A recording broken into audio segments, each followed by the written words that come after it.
WRBT News. 3 on your side. We are following up tonight on the comments made about Jackson by the White House press secretary in a Tuesday briefing.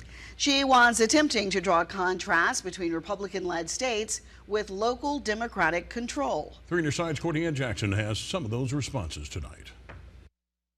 2019, Jackson, Mississippi eliminated cash bail for virtually all misdemeanor cases. Since Caroline Leavitt was specific in her dates, we went back to look at records and discovered it was actually the legislature that made a change that year.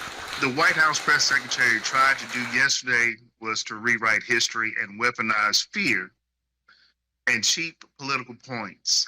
You know, the bail reform she's referring to wasn't just some kind of Democratic run city experiment. It was actually House Bill 1352 that passed with overwhelming bipartisan support. Representative Chuck Taylor was a co-sponsor on the bill. Among a laundry list of criminal justice reforms, the bill gave judges the ability to release some misdemeanor offenders without bail if they met certain criteria. So if we're going to talk about crime, then let's be honest about it. Communities like Jackson don't need scapegoating.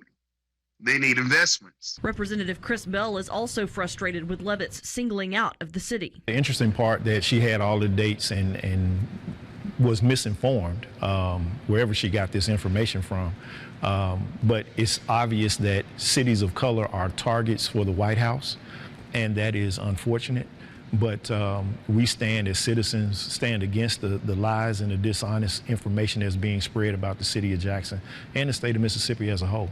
As for this comment, And this city has acted as a de facto sanctuary city for criminals and illegal aliens since 2017. A 2010 City of Jackson ordinance does keep law enforcement from asking about immigration status, and it was in 2017 that the Department of Justice called that into question. In a statement, the governor's staff places some blame for crime issues on the previous mayor, but notes being encouraged by the new administration.